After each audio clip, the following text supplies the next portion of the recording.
नमस्कार दोस्तों, उषा की आवाज चैनल में आप सभी का स्वागत है। हमारी आज की कहानी है मजली। ठाकुर साहब के यहाँ मैं छोटी के बाद आई थी, लेकिन मजली मैं ही कहलाई। ठाकुर साहब के पास 20 गांवों की मालगुजारी थी। महल नुमा बड़ी हवेली के बीच में दालान और आगे ठाकुर साहब की बैठक थी। हवेली के दरवाजों पर 24 घंटे लठैत रहते थे। हाँ, तो बड़ी ही ठाकुर साहब के सबसे करीब थी। जब ठाकुर साहब कहीं जाते तब वे घोड़े पर कोड़ा लिए बराबरी से चलती। उनमें दया धर्म नहीं था। सभी गांवों पर उनकी पकड़ थी। कहाँ से कितना पैसा आना है, किसके ऊपर कितना पैसा बकाया है, इसका पूरा हिसाब उनके पास था। ठाकुर साहब 65 साल के आसपास के हो चले थे और बड़ी 60 के करीब। ठाकुर साहब को बस एक ही गम था कि उनके कोई औलाद नहीं थी। इसी के चलते उन्होंने पहले छोटी से शादी की थी और 5 साल बाद अब मुझसे। छोटी को राजकाज से कोई मतलब नहीं था। दिन भर ऐशो आराम की जिंदगी गुजारना उसकी आदत थी। वह 40 के आसपास हो चली थी, लेकिन उसके आने के बाद भी ठाकुर साहब का गम कम नहीं हुआ था। कहते हैं कि उम्मीद पर दुनिया टिकी है, इसलिए ठाकुर साहब ने मुझसे ब्याह रचाया था। मेरी उम्र यही कोई 20-22 साल के आसपास चल रही थी। मैं गरीब परिवार से थी। एक बार ठाकुर साहब मेरे गांव में आए थे, तब मैं बच्चों को इकट्ठा करके पढ़ा रही थी। ठाकुर साहब ने मेरे इस काम की तारीफ की थी और वे मेरी खूबसूरती के दीवाने हो गए थे। और ना जाने क्यों उनके दिल में आया कि शायद मेरी वजह से उनके घर में औलाद की खुशियां आ जाएंगी। मेरी माँ तो इस ब्याह के लिए तैयार नहीं थी, लेकिन पिताजी की सोच थी कि इतने बड़े घर से रिश्ता जुड़ना इज्जत की बात है। खैर, बहुत शानो शौकत के साथ ठाकुर साहब से मेरा ब्याह हुआ। जैसा कि दूसरी जगह होता है, सौतन आने पर पुरानी औरतें जलन करती हैं, लेकिन यहाँ ऐसा कुछ नहीं था। बड़ी ने ही मेरी नज़र उतारी थी और छोटी मुझे ठाकुर साहब के कमरे तक ले गई थी। मेरे लिए शादी ब्याह की बातें एक सपने जैसी थी, क्योंकि गरीब घर की लड़की की इज्जत से गांव में खेलने वाले तो बहुत थे, पर इज्जत देने वाले नहीं थे। इसलिए जब ठाकुर साहब के यहाँ से रिश्ते की बात आई, तब मैंने भी ना नुकुर नहीं की। अब बड़ी और छोटी के कोई औलाद नहीं थी, इसलिए आपसी तनातनी वाली कोई बात भी नहीं थी।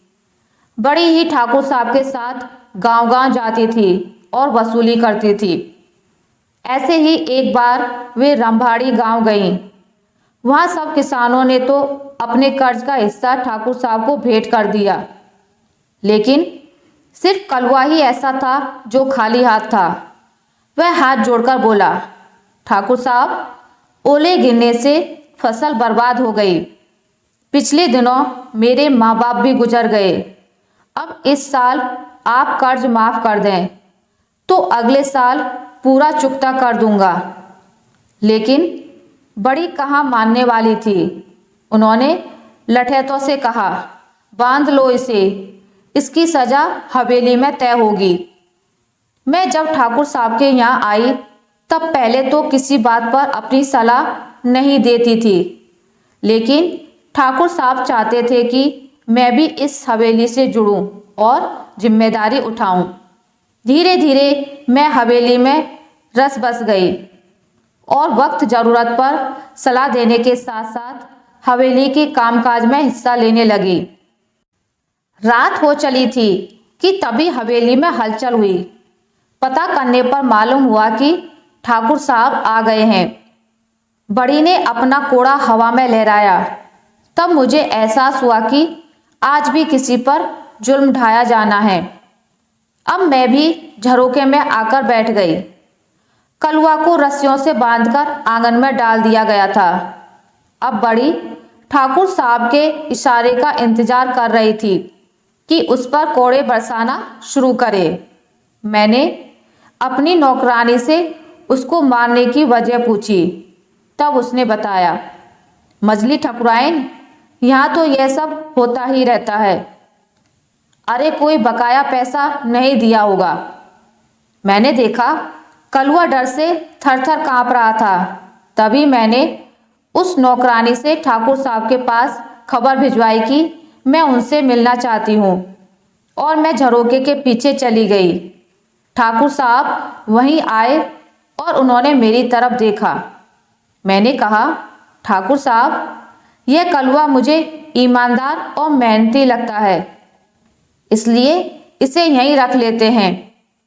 हवेली में पड़ा रहेगा और खेत खलियान के काम तो करेगा ही, यह मजबूत लठैत भी है। ठाकुर साहब को मेरी सलाह पसंद आई, लेकिन दूसरों पर अपना खौफ बनाए रखने के लिए उन्होंने कलुआ को 10 कौड़े की सजा देते हुए हवेली के पिछवाड़े की कोठरी में डलवा दिया। एक दिन मैंने नौकरानी से कलुआ को बुलवाया। हवेली में कोई भी मर्द औरतों के आमने सामने बात नहीं कर सकता था, इसलिए बात करने के लिए बीच में पर्दा डाला गया था।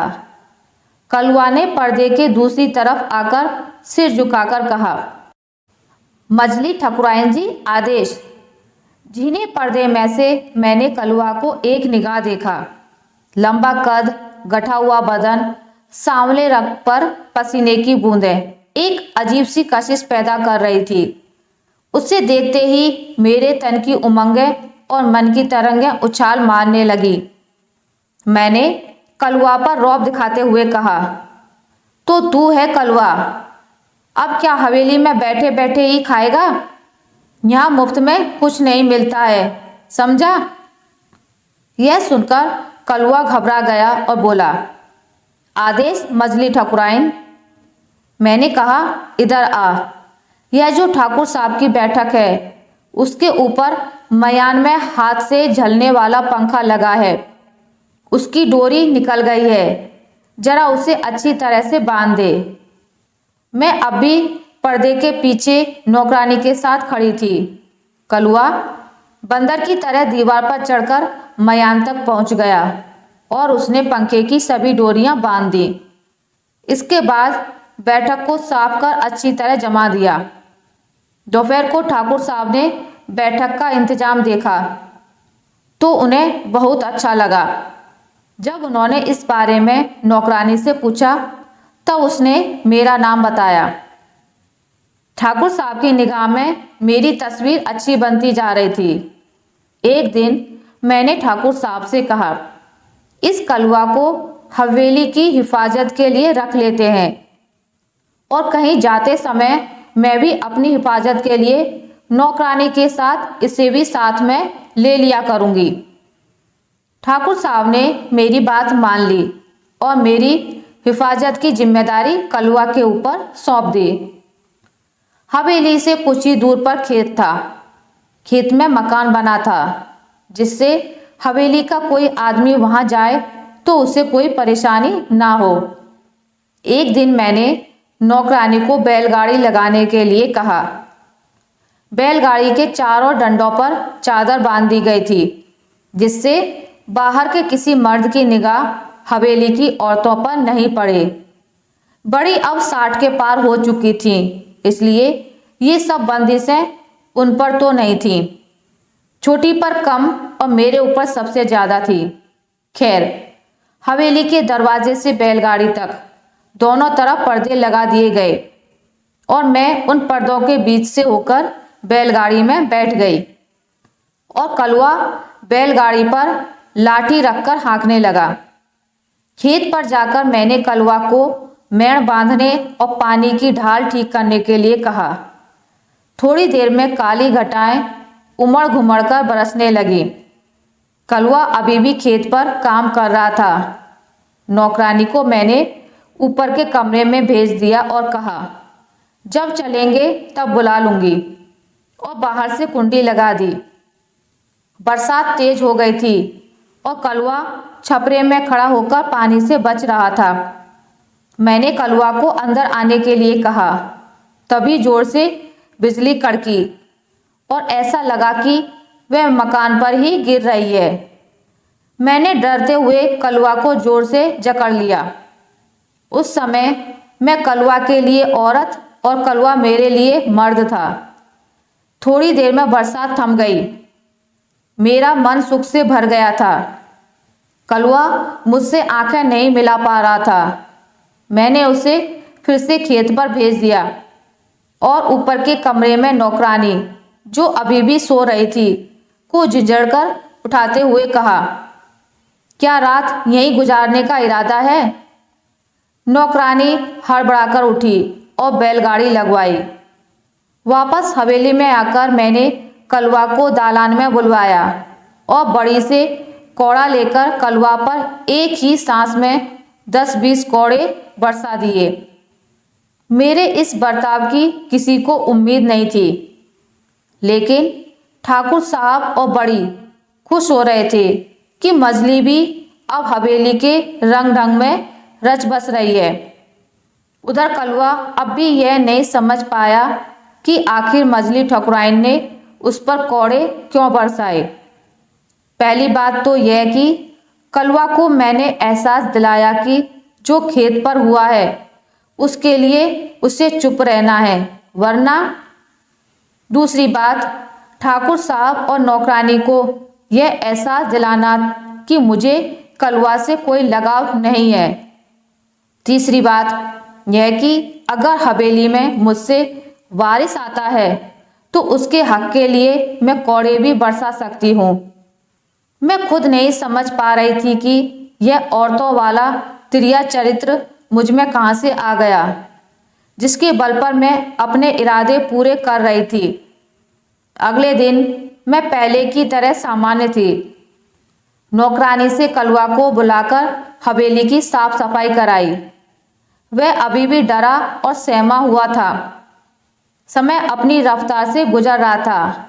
आज ठाकुर साहब की खुशियों का ठिकाना नहीं था। हवेली दुल्हन की तरह सजी हुई थी। दावतों, कव्वाली और नाच गानों का दौर चल रहा था।